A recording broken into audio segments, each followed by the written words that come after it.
All right, yeah, so tell us about this whole 25th anniversary with Aggravated the Most Hated. Tell us what this is about. Well, shit.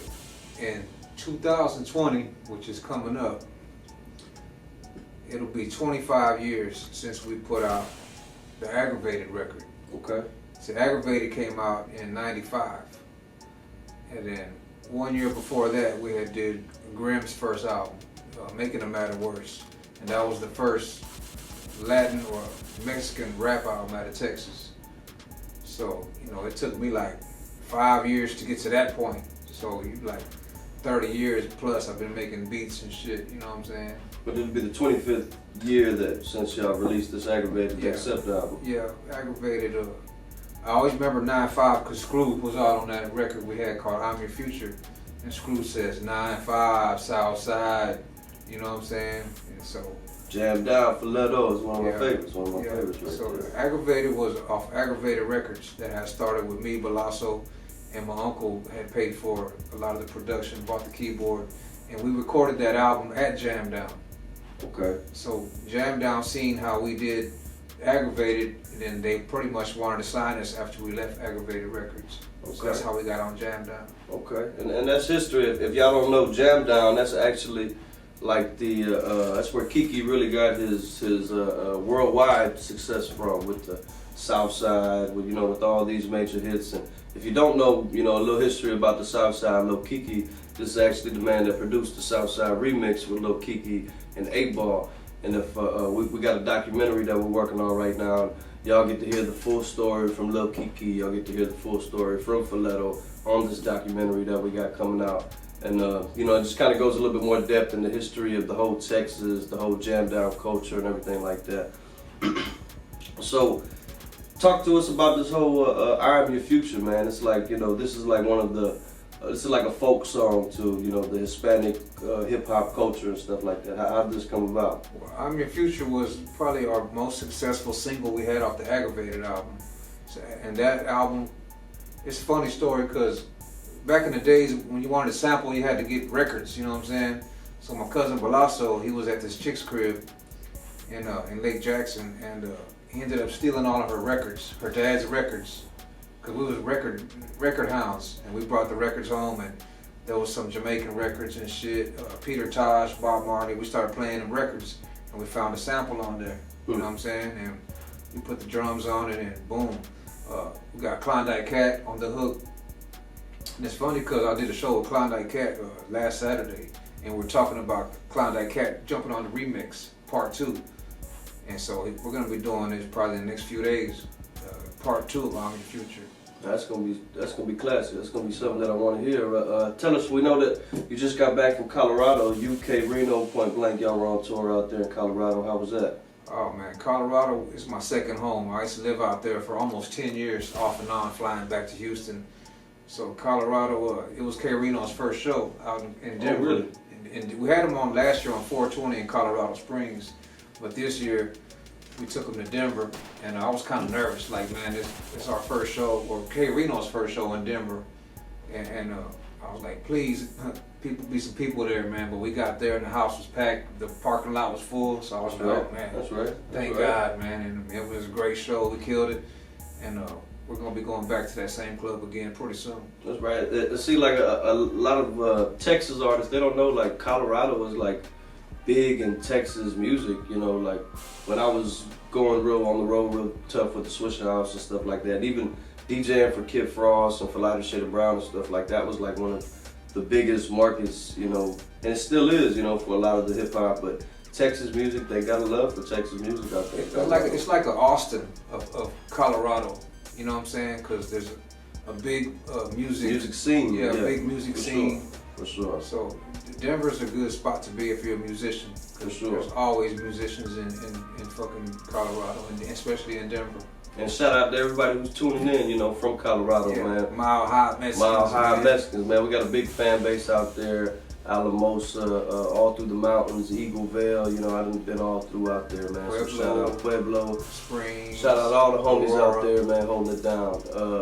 All right, so we talked about the Colorado thing, man. Talk about this whole SPM stuff, man. I know that lately You know, you've been on the phone with Carlos a lot like that. Are you coming out on the new album, or are you producing, you know, some of these new records on this new album?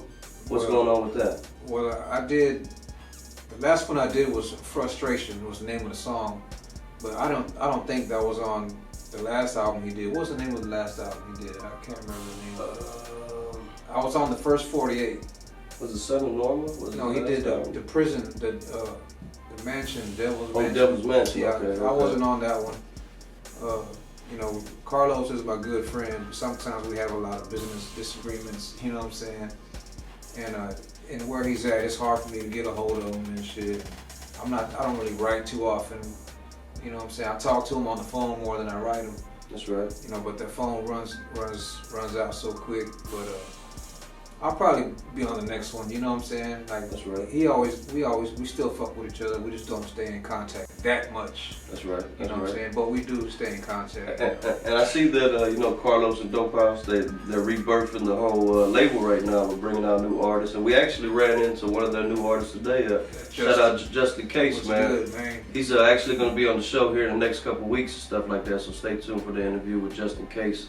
But we ran into Justin Case today. We were filming a video, and you know, he came in, showed some love, did a cameo for us. So you know, and it's good to see Dope House rebirthing, you know, what they worked hard to have, you know, and bring in some new talent, bring in some new artists, and also keep the OGs, you know, like yourself, you know, involved in what they got going on and stuff like that. I'd like to produce an entire SPM album, but I gotta get paid. You know what I'm saying? So that's why we probably ain't doing it, because I want all my credits, I want my royalty checks, I want all my shit. And sometimes it don't work out that way. Even all that back pay too, huh? Well, yeah, definitely the back pay, but you know, so shout out to the people who signed up with ASCAP, you know what I'm saying, and learned the publishing business. Before you get in this rap shit, you gotta learn the publishing game, or you're gonna do it for nothing. For sure. You know what I'm saying?